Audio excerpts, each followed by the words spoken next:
We've got Andy Comfort on the radio in about 20 minutes. We've got Anna here now, Anna Bean, artist. And Anna, last time we chatted, it was actually you came in to see our friend Joe on Culture Night, and there was you and a gang of similarly minded people doing weird things based on your photos or on your work.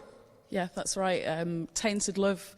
We were publicising, it's like an alternative cabaret event we ran at Walton Street Club. And somehow, along the way, somebody had the idea of taking the characters you come up with, and indeed you got a couple of such characters in the exhibition this year at the Ferens, and using them as part of a bigger entertainment. Was that your idea, or did that come from somebody else in that ensemble?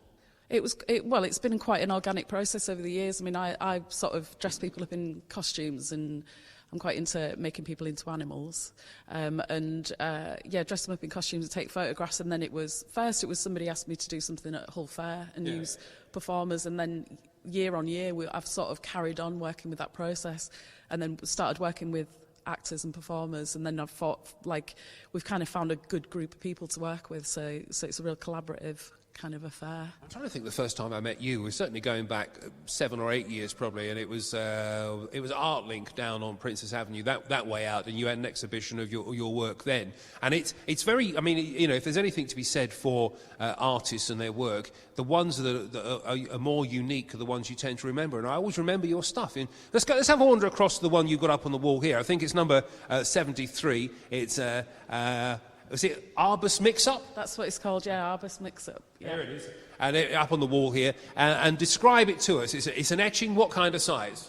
It's about 8 by 10, the actual work, in a bigger frame, like in an ornate black frame with a black border. But it's inspired by Diane Arbus's picture of twins. So Diane Arbus was an American photographer in the sort of 60s and 70s, and she used to take pictures of what she described as being freaks. They weren't freaks, they were just like really different kinds of people on the edge of society quite often. She was really into twins and triplets and things like that, and she went along to a twins party, and she saw these two little girls and took a picture of them. But that picture was it was Stanley Kubrick's assistant who was inspired to do The Shining, the twins down the corridor, The Shining from it.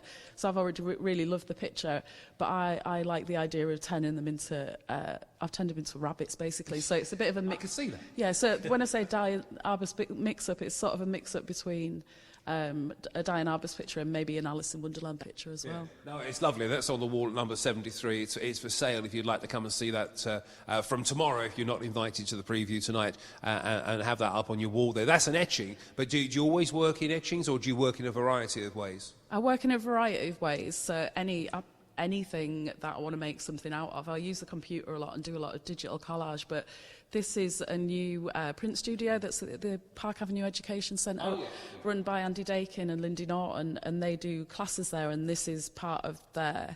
So you can go along and create prints, and this is something that I wouldn't get the opportunity to do if they didn't have that studio that I can go along and use. Do you know what I find when I talk to people, Anna, about art generally? People say, oh, art on the radio. It doesn't work. But actually what it does, I think, it means we can end up talking to real people who live this life, that do stuff at places like that. And there'll be people, not necessarily in here, that are just have painted something as part of their local art group that they do once a week, once a fortnight in a local centre. And they're in here, they're on the walls, being celebrated as much as your magnificent piece, as much as the one we mentioned earlier, the fantastic dog painting over there, that's, you know, all the things I've mentioned during the course of the day. It's very wide-ranging in here, but it just, in my head, still means that there are a lot of people out there involved in very practical art. Yeah, and it's beautiful, isn't it? A beautiful moment when the Ferens Open is here, and you look at this has been going for years and years and years and years, hasn't it?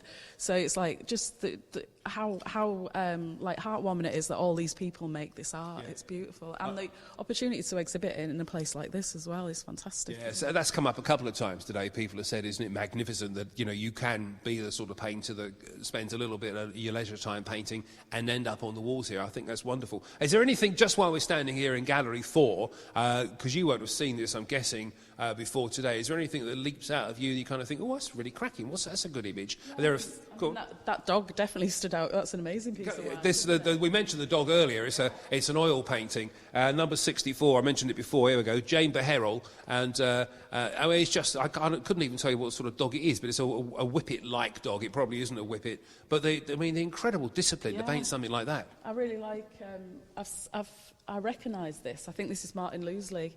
It's number 60? Yeah, it's a digital collage. It's quite what is it? It's gothic, isn't it? It is. It's called 1 Minute to Midnight, number 2, a digital print. Yes, it's got a goat's head there, and it's a goat's head on an angel with bird's wings, and it's just, I mean, really wide. Look at this one here. This one of the view of the Ferens down to the Ferens Art Gallery from, it will be a drone that would have taken the picture. Robin Story, or might even be from the top of the BBC building. Robin Story does watercolours down to the front of the Ferens. I mean, that's a very different view. Yeah, and this one underneath as well. This it's like an abandoned fairground. Number 58, Matthew Rich's Every Day is Like Sunday, a digital print. Yeah. That's really nice as well, isn't it? Real sort of gothic fairground. And what about tonight? You'll be coming along, presumably, Anna, to the preview night tonight? Yeah, definitely. It's really nice to, because I mean, I used to work at the college teaching at the art college, so it'll be nice to come because I bet there's loads of people that used to be either teaching there or students or whatever, so you always bump into somebody. Get a chance to catch up. Yeah,